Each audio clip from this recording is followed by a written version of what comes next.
Donc, bonjour Monsieur Lefebvre, Monsieur Mahani, président de l'association Citoyens Musulmans. Bonjour. Bonjour. Donc, comme prévu, nous allons vous poser une série de questions concernant la problématique des communautés musulmanes et puis également sur votre projet politique pour la ville de Noisy-le-Sec. Très bien, avec plaisir, je réponds à vos questions. Première question. Que pensez-vous des citoyens musulmans de la ville de Noisy-le-Sec?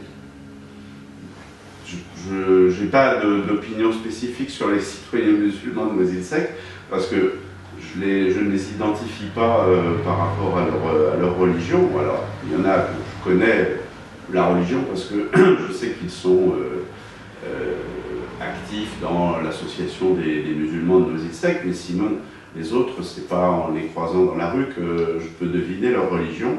Et pour moi, ce n'est pas un critère d'appréciation des individus. Donc, Que pensez-vous de l'augmentation des actes islamophobes? et je regrette tous les actes qui s'en prennent à une communauté ou à des individus en fonction de leur religion, quelle qu'elle soit. Je pense que nous sommes dans une république laïque où les libertés individuelles et collectives sont et doivent être protégées, et tous les actes qui visent à une discrimination quelconque doivent être condamnés fermement. Si vous êtes élu, seriez-vous prêt à condamner publiquement ces actes? Je suis déjà élu, je suis conseiller municipal d'opposition, j'ai été dans la majorité aussi, et j'ai toujours condamné tous les actes de discrimination ou de violence, quels qu'ils soient, fondés sur un critère religieux. Donc je continuerai à le faire avec toute la fermeté nécessaire. Vous mettez également tous les moyens nécessaires pour éventuellement retrouver ces coupables. Alors, le maire n'est pas le procureur de la République, hein. Donc, les pouvoirs de police du maire sont extrêmement restreints.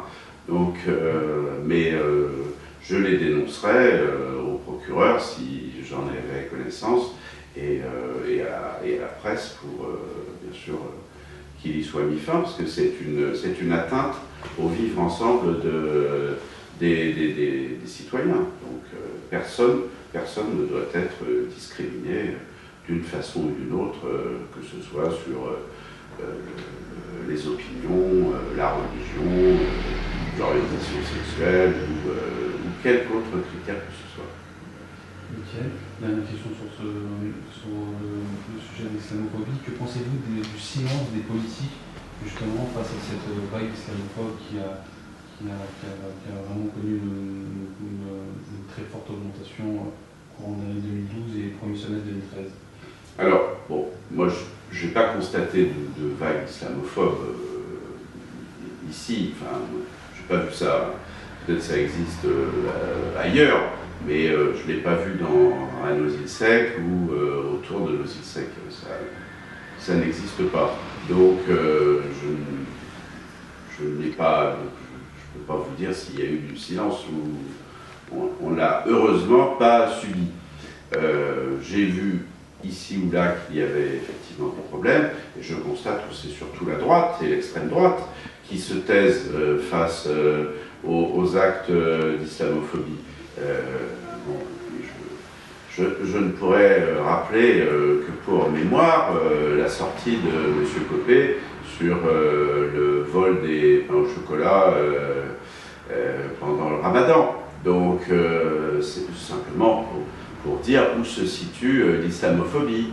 Elle se situe plutôt à droite et à l'extrême droite, bien entendu, avec les déclarations de Mme Le Pen sur les prières de rue assimilées à une occupation étrangère, et le célébrissime pain au chocolat de M. Copé, ou le trop-plein d'Auvergnat de M. Hortefeux.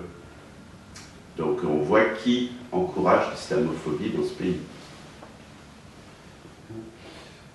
Que pensez-vous, donc, le sujet du voile, que pensez-vous du projet de loi d'interdiction du port du voile dans les universités ou bien dans les crèches associatives ou les accompagnatrices en fait pour les sorties d'enfants?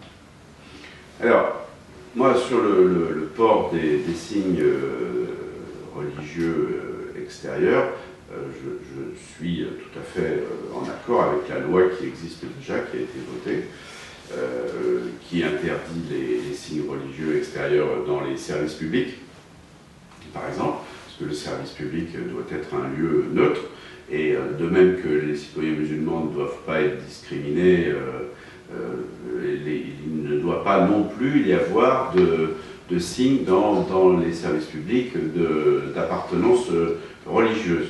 Donc, bon, c'est comme ça, on est dans un État, une république laïque depuis la loi de 1905, et c'est une bonne chose parce que je reste intimement persuadé qu'il ne doit pas y avoir de mélange entre la religion et l'État.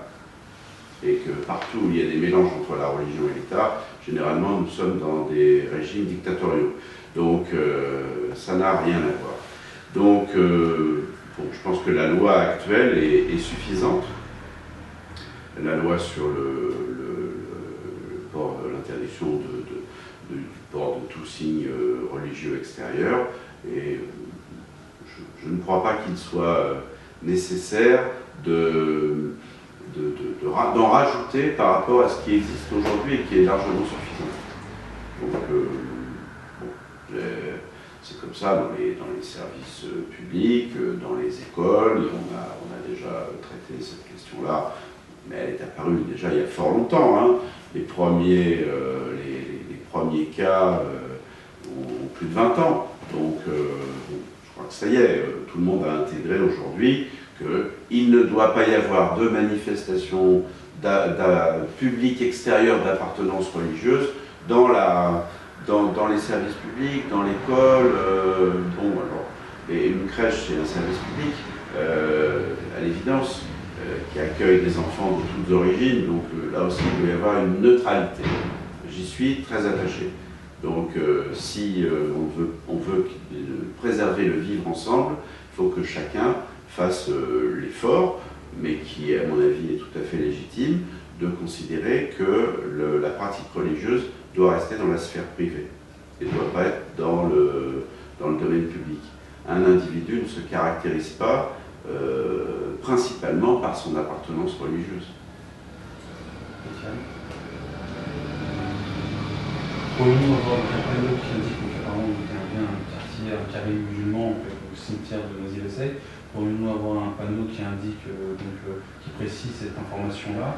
Et éventuellement, si je prolonge par contre un peu la question sur ce que vous disiez, si on est amené à être limité en termes de place, y a-t-il une possibilité d'agrandir ou de carrer ou bien de trouver une solution pour les musulmans qui souhaitent être enterrés en France? Donc les municipalités de gauche précédentes à Noisy-le-Sec ont créé un carré musulman au cimetière nouveau de Noisy-le-Sec, puisque nous avons deux cimetières, un cimetière ancien qui est cimetière historique de la ville, mais qui est plein, et nous avons un cimetière nouveau où il y a un carré musulman et où il y a suffisamment de place. Donc la question de la place ne se pose pas, et ce carré musulman est bien identifié, bon, il est orienté au sud, voilà, comme il est normal. Donc on rentre pas sur le volet citoyenneté,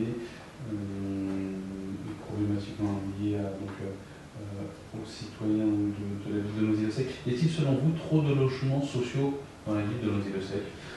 Noisy-le-Sec est historiquement donc une ville ouvrière, cheminote, qui a eu des municipalités de gauche qui ont construit beaucoup de logements sociaux, parce que nous avons 45% de logements sociaux. Donc, bon, nous sommes à un niveau suffisant, donc, et je pense qu'il faut aussi qu'il y ait une diversité de logements, de façon à organiser un parcours résidentiel pour les Noiséens. Il ne doit pas y avoir que des logements sociaux. Et je pense qu'avec un niveau de plus de 45%, notre ville a largement rempli ses obligations d'insertion par le logement. Mais il faut toujours en faire. Et donc moi je suis partisan de faire du logement social diffus. C'est-à-dire que dans les nouveaux programmes de logement, il faut qu'il y ait entre 25 et 30% de logements sociaux. Et que ce soit mélangé. Parce que